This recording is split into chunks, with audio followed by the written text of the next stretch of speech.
बिस्मिल्लाहिर्रहमानिर्रहीम अस्सलाम वालेकुम। Welcome back to our channel aspirant. तो बेसिकली आज की इस वीडियो के अंदर हम एग्जाम्पल 11.7 को सॉल्व करेंगे।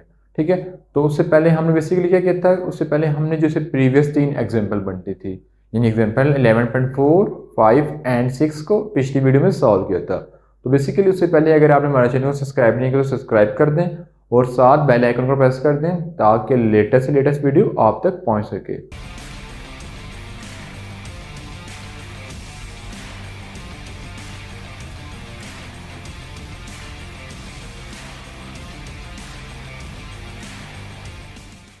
तो बेसिकली अगर हम बात करें एग्जांपल 11.7 एंड 8 की, तो वो है बेसिकली कम्बिनेशन ऑफ कैपेसिटर से ली गई है। ठीक है, तो अगर ये एग्जांपल आपने अच्छे तरीके से समझनी है तो आपको सीरीज और पैरेलल कम्बिनेशन का जो टॉपिक हमने पहले पढ़ाया था, ठीक है, उसको कवर करना पड़ेगा। ठीक है, तो उसका लिंक हम डिस्क्रिप्शन में दे देंगे जिसको आप विजिट करके आप उसको समझने में ईजी हो जाएगी। ठीक है, तो अगर बात की तो सीरीज एंड पैरेलल कम्बिनेशन की, तो ये एग्जांपल पेपर के लिहाज से एक इंपॉर्टेंट एग्जांपल है। ठीक है, जो आपको फर्दर भी की मदद करती है। अगर आप फिजिक्स रखते हैं या इलेक्ट्रिकल रखते हैं, इलेक्ट्रॉनिक्स कोई सब्जेक्ट रखते हैं, तो उसमें ये आगे बड़ा काम आता है। ठीक है, कम्बिनेशन ऑफ कैपेसिटर। तो अगर बात कीजिए तो हमारे पास क्या लिखा हुआ है, पहले हम इसकी स्टेटमेंट को पढ़ लेते हैं कि हमारे पास स्टेटमेंट क्या कह रही है। तो अगर स्टेटमेंट को देखा जाए तो लिखा हुआ है फिगर शो, यानी हमारे पास फिगर बता रही है are different combination of capacitor. यानी फिगर में ये पता चल रहा है कि हमारे पास डिफरेंट कॉम्बिनेशन ऑफ कैपेसिटर है। डिफरेंट मीन कि ना सीरीज में ना पैरेलल में, यानी दोनों के दोनों कॉम्बिनेशन यूज हो रहे होंगे तो हम बोलेंगे डिफरेंट कॉम्बिनेशन है। ठीक है, अगर कोई एक यूज हो रहा होता है, लेट्स सपोज अगर ये डायग्राम होती तो हम बोलते हैं पैरेलल कॉम्बिनेशन है, और अगर ये डायग्राम होती यानी कैपेसिटर नहीं होता तो हम बोलते हैं सीरीज कॉम्बिनेशन है। ठीक है, if the total charge is 600 microcoulomb, यानी जो डिफरेंट कॉम्बिनेशन ऑफ कैपेसिटर लगे हुए हैं उनके क्रॉस टोटल चार्ज कितना आ रहा है, 600 microcoulomb. Then determine the value of V1 and C2। हमने voltage across first capacitor and जो है वो capacitance across second resistor find करनी है। ठीक है, तो अब इसकी एग्जांपल की डिटेल की तरफ आते हैं। तो सबसे पहले इस एग्जांपल को सॉल्व करने से पहले मैं आपको डायग्राम को समझा दूं कि हमारे पास डायग्राम क्या कह रही है। तो बेसिकली अगर डायग्राम की तरफ गौर किए तो हमारे पास C2 and C3 are connected in parallel. ठीक है, मैं यहाँ पे हल्का फुल्का लिख लेता हूँ कि C2 and C3 are connected in parallel. ठीक है, ये मैंने लिख लिया। ठीक है, उसके बाद अगर देखा जाए तो हमारे पास जो बेसिकली कैपेसिटेंस 2 के अक्रॉस जो वोल्टेज है वो क्या है, 20 वोल्ट। ठीक है, तो पूरी एग्जाम्पल को समझने से पहले मैं आपको 2-3 चीजें आपको रिवाइज करा देता हूँ। ठीक है, क्या चीजें, ठीक है, यहाँ पे लिख देता हूँ कि series charge will be same end voltage different. ठीक है, उसके बाद parallel voltage same and charge will be different. ठीक है, तो मैंने बात की कि सीरीज के अंदर चार्ज सेम होता है और पैरेलल के अंदर वोल्टेज सेम होता है। तो ठीक है, तो अगर इस एग्जांपल की तरफ गौर किए तो हमारे पास लिखा हुआ है कि V2 हमारे पास कितना गिवन है, क्वेश्चन के अंदर ही गिवन है। V2 हमारे पास गिवन है 20 वोल्ट। ठीक है, तो V2 हमारे पास 20 वोल्ट गिवन है। तो अगर बात की तो हमने ये लाइन लिखी है कि पैरेलल में वोल्टेज क्या होता है, सेम। यानी अगर V2 20 वोल्ट है तो यानी जो कैपेसिटर 2 के क्रॉस वोल्टेज है वो कितना है, 20 वोल्ट। तो कैपेसिटर 3 के क्रॉस भी कितना होगा, 20 वोल्ट। ठीक है, ये चीज क्लियर है, क्योंकि पैरेलल में वोल्टेज क्या होता है, सेम होता है। Mean V2 is equal to V3 हो जाएगा, जो कि कितना आ रहा था, 20 वोल्ट। ठीक है, ये आ गया। उसके बाद फर्दर करते हैं कि हमने फाइंड क्या करना है। तो फर्दर में फाइंड करना है इसके क्रॉस वोल्टेज, ठीक है, और इसके क्रॉस कैपेसिटेंस 2 की वैल्यू फाइंड करनी है। ठीक है, ये आ गया। अब इसको फर्दर सॉल्व करने की कोशिश करते हैं। तो अगर फर्दर सॉल्व करने की कोशिश करें तो हमने कहा था कि चार्ज टोटल हमारे पास कितने हैं, यानी total charge Q total is equal to 600 microcoulomb. ठीक है, तो टोटल चार्ज 600 माइक्रोकूलम है। तो अगर हम फर्स्ट मतलब कि जो इसकी पहली वाली लाइन है, series charge will be same, यानी सीरीज कैपेसिटेंस के क्रॉस चार्ज सेम होते हैं। तो अगर मैं बात करूं तो बेसिकली देखा जाए तो ये C1 और ये पूरे के पूरे C2, यानी C2 और C मतलब मैं कह रहा हूँ ना C2 और C3 पैरेलल में थे, यानी C2 पैरेलल विद C3। तो इनसे हमारे पास मैं लिख लेता हूँ C इक्विवेलेंट 1 क्या देता हूँ। ठीक है, तो मैं सी इक्विवेलेंट 1 कैलकुलेट कर लूँगा, ठीक है। तो मैं यहाँ पे कह लेता हूँ कि ये इन दोनों का कम्बिनेशन से मेरे पास आ रहा है, दोनों कम्बिनेशन से मेरे पास क्या आ रहा है, सी इक्विवेलेंट 1, ठीक है।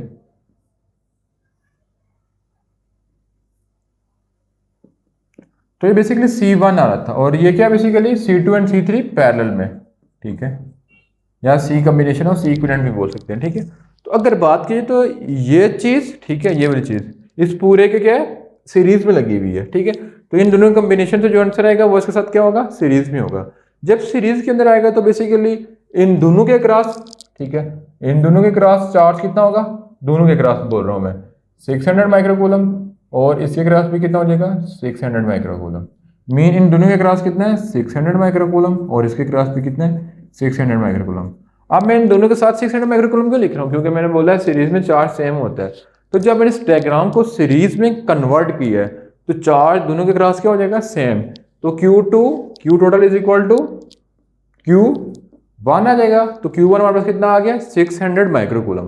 तो इस डायग्राम को मैं कर देता हूँ रेस, ठीक है, क्योंकि मैंने बेसिकली चार्ज निकाला था तो मैंने निकाल लिया। तो कितना आ गया,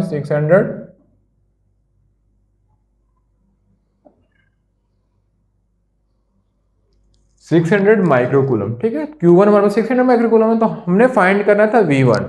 तो यहाँ पे हमारे पास आ गया Q1 is equal to 600 microcoulomb. जब 600 माइक्रोकूलम आ गया, ठीक है, यानी 600 माइक्रोकूलम आ गया, तो हम क्या करेंगे कि हम निकाल लेंगे, हमें क्या निकालना था, V1। तो V1 हमने कैलकुलेट करना है। तो हमारा फॉर्मूला होता है कैपेसिटर का Q is equal to CV। तो क्या हो जाएगा इससे, V is equal to Q by C। Q हमारे पास कितना है, 600 माइक्रोकूलम, और C कैपेसिटेंस कितनी आ रही थी, 15 माइक्रो फैरेड, ठीक है, ये आ जाएगा। तो ये माइक्रो और माइक्रो काट जाएंगे, तो 15 1 था, 15 4 था, तो ये आ जाएगा 40 वाट, ठीक है। यानी जो V1 हमारे पास आ रहा है वो कितना आ रहा है, 40 वाट। यानी जो इसके क्रॉस वोल्टेज आ रहा है यानी V1 वो कितना है, 40 वाट, ठीक है। तो आई होप सो कि चीज़ आपको यहाँ तक समझ आ गई होगी, ठीक है। अब हमने फर्दर क्या फाइंड करना है, C2। अब C2 फाइंड करने का मेरे पास यहाँ पे चार्ज होना चाहिए। अगर मेरे पास चार्ज आ जाएगा तो मैं C2 इजीली कैलकुलेट कर सकूंगा, ठीक है। तो अब मैंने C2 फाइंड करना है, तो C2 को मैं कैसे कैलकुलेट करूंगा। तो बेसिकली अगर फर्दर गौर किए तो मैंने अभी आपको एक चीज़ बताई थी कि मेरे पास फिर डायग्राम ड्रा कर लेता हूँ, ठीक है। अब डायग्राम में क्या था कि मैं यहाँ पे एक डायग्राम ड्रा करूँ, तो मेरे पास एक कैपेसिटर ये आ गया, ठीक है, ठीक है। एक और कैपेसिटर ड्रा कर लेता हूँ, ठीक है। तो एक कैपेसिटर मैंने ये ड्रा कर लिया, एक ये ड्रा कर लिया, ठीक है, जो कि मैंने प्रीवियसली भी डायग्राम में ड्रा किया था, ठीक है। तो अगर बात की जाए, ठीक है, अगर बात की जाए तो बेसिकली इसके क्रॉस वोल्टेज था V1 40 वाट आ रहा था, C1 आ रहा था 15 माइक्रोफैरेड, और Q1 आ रहा था 600 माइक्रोकूलम, ठीक है। उसके बाद हम बात करें दूसरे वाले की। अब बेसिकली जो मैंने डायग्राम ड्रा करी है ये बेसिकली क्या है, C2 and C3 in parallel, यानी C2 and C3 in parallel, ठीक है।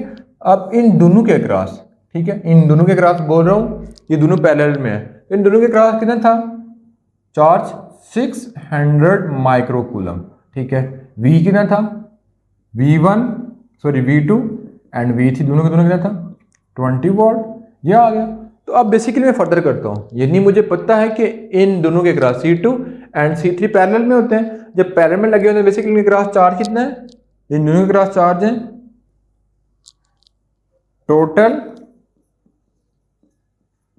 Charge across C2 and C3 equal to total charge कितना है, 600 microcoulomb. Mean Q2 plus Q3 is equal to 600 microcoulomb, ठीक है, ये आ गया, ठीक है। अब बेसिकली मुझे ना Q2 पता है ना Q3 पता है, तो मैं पहले देखूंगा कि मेरे पास किस ज़्यादा वैल्यू पता है, तो मैं इसे कैलकुलेट कर लूंगा। तो बेसिकली अगर देखा जाए, ठीक है, तो मेरे पास यहाँ पे C3 एंड V2 गिवन है, तो मैं इसे इजीली कैलकुलेट कर लूंगा। यानी अगर मैं कैलकुलेट करूँ Q3, यानी मेरा फॉर्मूला था Q is equal to CV, ठीक है। तो देखा जाए तो मेरे पास C3 V3 इजीली कैलकुलेट हो जाएगा Q3। C3 मेरे पास कितने हैं, 8 माइक्रोफैरेड, 8 माइक्रोफैरेड डाल दिया, और V3 कितना था 20, ठीक है। इन दोनों को जब मल्टीप्लाई करेंगे तो 20 मल्टीप्लाई 8 कितना हो जाएगा 160 माइक्रोफैरड। जब 160 माइक्रोफैरड आ गया तो बेसिकली जो इक्वेशन में लिखी जिसको मैं इक्वेशन नंबर 2 का नाम दूंगा, तो अब मेरे पास Q3 तो आ गया जिसकी मदद से मैं Q2 इजीली कैलकुलेट कर लूंगा, ठीक है। अब Q3 मेरे पास आ गया, Q2 कैसे कैलकुलेट कर लूंगा कि मेरे पास आ जाएगा Q2 plus Q3 is equal to 600 microfarad था। अब मेरे पास Q3 आ गया तो Q3 को मैं दूसरा ले जाऊंगा तो 600 माइक्रोफैरड माइनस Q3, फिर नेक्स्ट टाइम मैं उसकी वैल्यू पुट कर दूंगा जो कितनी है ये 160, ठीक है। तो 160 को अगर मैं 600 में से माइनस कर दूंगा मेरे पास कितना आ जाएगा 440। तो बेसिकली जब मैंने माइनस किया तो मेरे पास आ गया 440 माइक्रो कूलम, ठीक है। तो Q2 भी मेरे पास आ गया। तो बेसिकली जब मेरे पास Q2 आ गया यानी Q2 मेरे पास कितना आ गया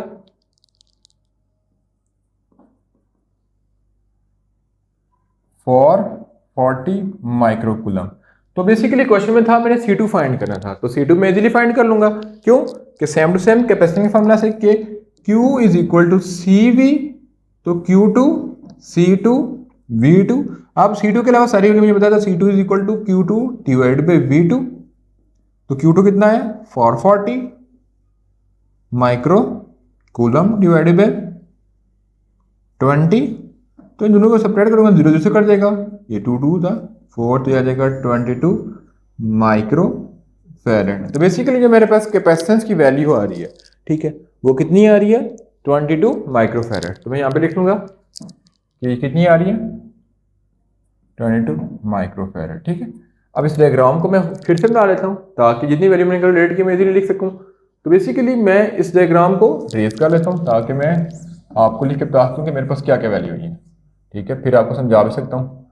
अगर बात करें, ठीक है, तो मेरे पास C1 के क्रॉस Q1 कितना था, क्योंकि सीरीज में कनेक्ट किया तो उसके अंदर आया था 600 माइक्रो कूलम, ठीक है।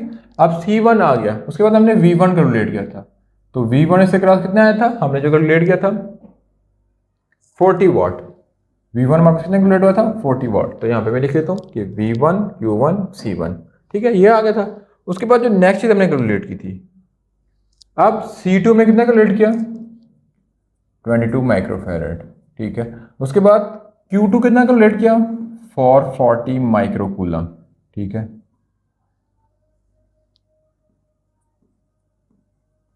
उसके बाद V2 कितना था 20 वाट। इस तरह V3 कितना आ गया 20 वाट और Q3 कितना आया था 160 माइक्रो कूलम, ठीक है। तो अगर मैं V टोटल रह गया था, V टोटल बता दूं कितना हो जाएगा, तो इसके क्रॉस 20 था, इसके क्रॉस 40, तो ये हो जाएगा 60 वाट, ठीक है। तो सारी की सारी वैल्यू हमने कैलकुलेट कर ली, ठीक है। तो मतलब कि पूरे के पैसे में जो मिसिंग चीज़ें थी उन सब की सब हमने कैलकुलेट कर ली। तो बड़ा ईजी था कि सबसे पहले हमने देखा कि इन दोनों कम्बिनेशन को मिला के सीरीज में कन्वर्ट किया, जिसकी मदद से हमें पता चला कि चार्ज दोनों के दरमियान सेम होगा। फिर इसके क्रॉस हमने चार्ज फाइंड कर लिया और V फाइंड कर लिया। जब V फाइंड कर लिया तो हमने C2 इजीली कैलकुलेट हो जाएगा। तो बेसिकली ये थी आज की वीडियो, ठीक है। तो ये अगर आपको टॉपिक समझ नहीं आया, मतलब कि कम से ये जो मैंने न्यूमेरिकल किया आपको समझ नहीं आया, तो आपने क्या करना है कि जो इसका टॉपिक था series combination and parallel combination, उसको एक बार डिटेल में देख लेना है, तो आपको बड़े अच्छे तरीके से ये टॉपिक समझ आ जाएगा। तो मिलेंगे इंशाल्लाह नेक्स्ट वीडियो के अंदर, तब तक अल्लाह हाफिज़।